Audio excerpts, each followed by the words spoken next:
be forever a champion. How about that? Absolute madness. Good evening, everyone. Welcome to the NCAA Men's Basketball Championship Selection Show. I'm Greg Gumbel alongside Clark Kellogg and Seth Davis. A short while ago, the selection committee finished seeding and slotting. So, without further ado, let's begin the reveal of the tournament brackets from the NCAA and its corporate champion, Coca-Cola. And the number one seed is the Houston Cougars, heading up the West region with an impressive record of 31-4. Started off 20-0 and have had an unbelievable season, beating some big teams by very large margins. Their star players, Bonga and Marcus Sasser, both have unbelievable seasons. Bonga ended up being this year's Player of the Year in the NCAA. This will not come as a surprise to these guys and well earned.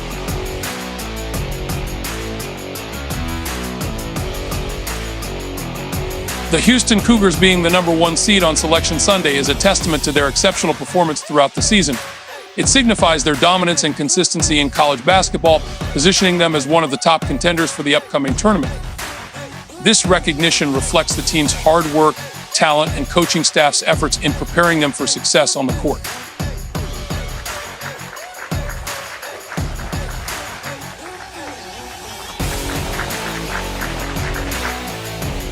So who are they going to play? Well, we have to go to the play-in games for that. Their opponent depends on the winner of Georgia State versus Baylor or the winner of Kentucky versus UC Santa Barbara. Now, Auburn, the number 4 seed coach Bruce Pearl and his team went 22-13.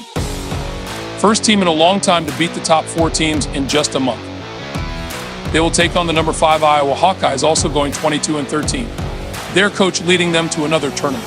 As they went to the finals last year, very interested to see how far they make it again this year. Now, out of the Southern East Conference, we have the number 3 seed. Alabama Crimson Tide, 24-11 on the year. Alabama wins their conference tournament to get a good spot. As the 3 seed, they will be looking to make a big run this year. Continuing the number 6 seed, Purdue. Purdue 21-14 on the year. Some may be upset that they are a 6 seed, but this just gives the Boilermakers more reason to make a lot of noise in this tournament. Continuing the number 2 seed out of the Big Ten, the Michigan State Spartans. They are looking to have a longer stay than last year's tournament. With a very impressive record of 25-10, they have one of the best records as a 2 seed. Meanwhile, who will they play? The 7 seed winner of the Kentucky versus UC Santa Barbara game. UC Santa Barbara was on the bubble, but it seems they make it through to the tournament this year. This will wrap up the West region of the bracket.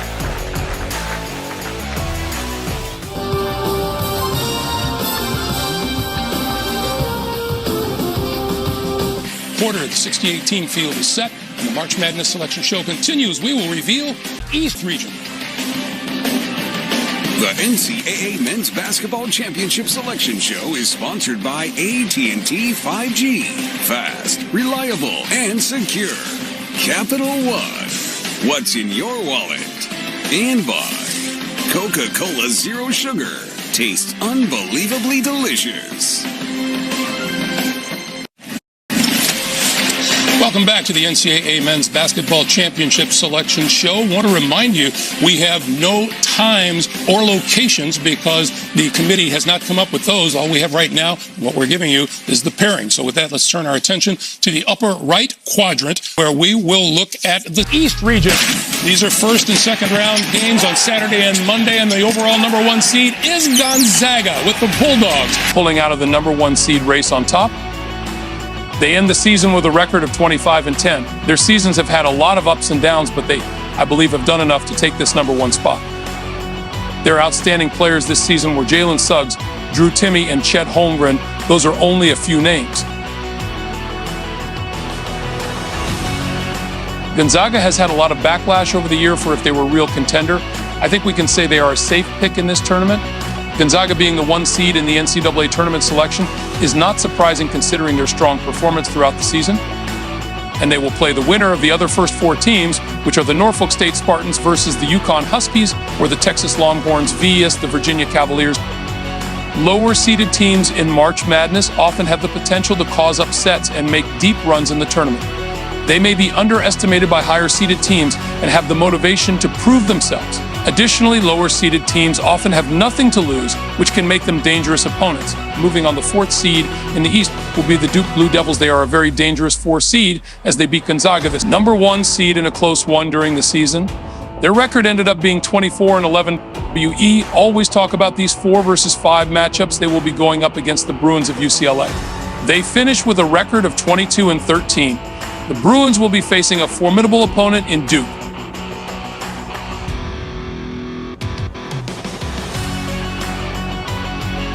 Let's move on down the bracket. Number 3 seed, the Arizona Wildcats. They were 24-11. They have had a big year on and off the AP polls and finished strong to lock in the 3 seed. They will play the 6 seed Texas Tech Red Raiders. This is not their first rodeo, as last year they are the defending champs as they won the last national championship. They are looking to make it back to the big stage in the Final Four. Let's round out this side of the bracket as the number 2 Kansas Jayhawks. They finished the year 25-10. Having a monster year at home, almost undefeated at home in the season. A lot of fans are going to be unhappy with them at 2, and I bet Coach Bill Self is too, but this is just more fuel for them to make a lot of noise come game time.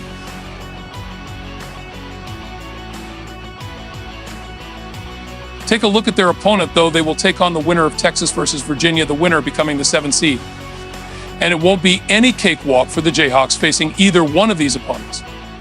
Another look at the reactions of a few of the teams excited to have a spot in the big dance. We'll reveal the Midwest region when the March Madness Selection Show continues on CBS.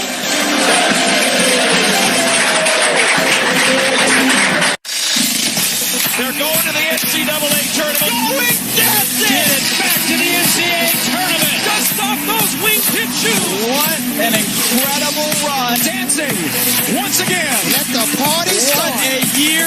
What a team. And they'll dance their way to Indianapolis.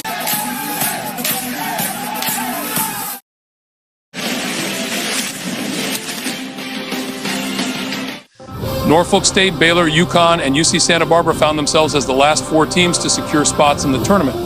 Norfolk State impressed with their strong performance in their conference tournament, bolstering their resume with key wins at crucial moments.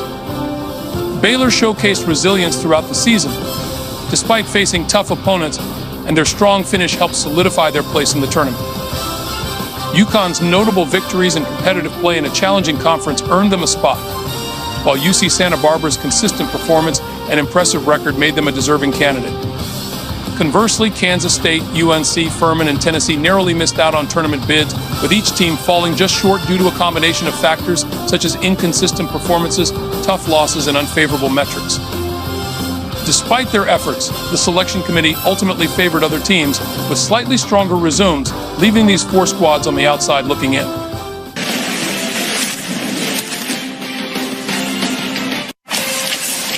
NCAA, CBS, and Turner would like to recognize and thank our official NCAA corporate champions and corporate partners for their ongoing support of the NCAA and NCAA student athletes throughout the year.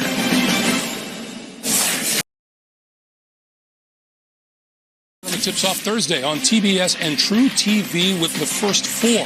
First and second round action is Friday through Sunday on CBS, TBS, TNT, and True TV. And a week later, it's the Sweet 16 and Elite 8 on CBS and TBS, airing Saturday through Tuesday. It all culminates here on CBS with the Final 4 in the national championship game.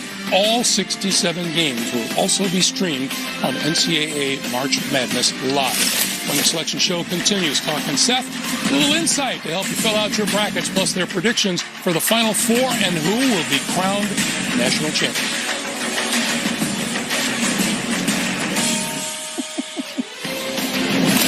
The NCAA Men's Basketball Championship Selection Show is sponsored by Capital One. What's in your wallet?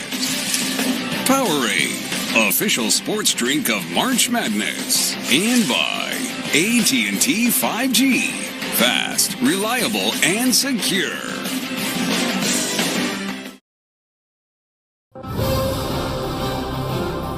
this year's selection and bracketing process. Joining us now, Mitch Barnhart, chair of the NCAA Men's Division I Basketball Committee and the athletic director for the University of Kentucky.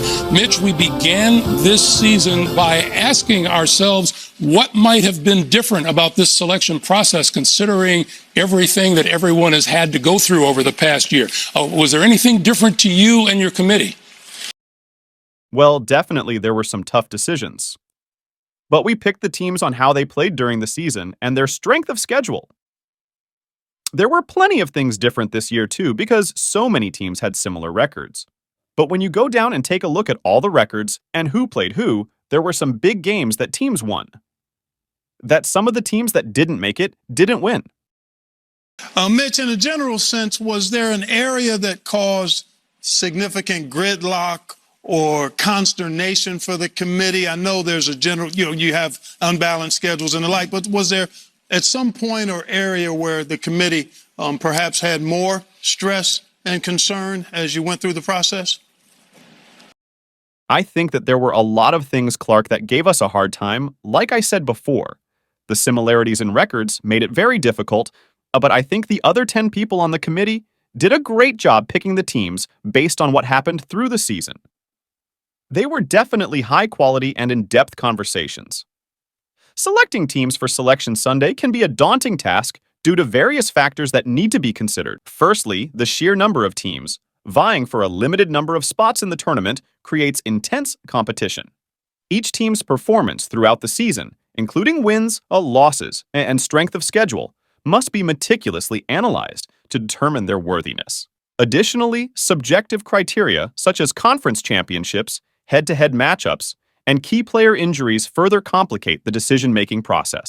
Thank you so much, the chair of the NCAA Selection Committee. Thank you for all your hard work. We will see you in a few weeks in Indianapolis. Appreciate your time. Oh, that'll about do it for us for now. Selection Sunday coverage continues at the top of the hour over on CBS Sports Network with NCAA March Madness Bracket Breakdown presented by Geico. That is just minutes away on the 24-hour home of CBS Sports. Tonight on CBS begins with 60 Minutes and a report on the new COVID variants. Then, it's music's biggest night. Trevor Noah hosts the 63rd Annual Grammy Awards tonight on CBS. But for now, we're done. For Clark, for Seth, for all of us here at CBS Sports, we thank you for being with us. Enjoy the madness, and we will see you again midweek as we resume one of the best events on the sports calendar.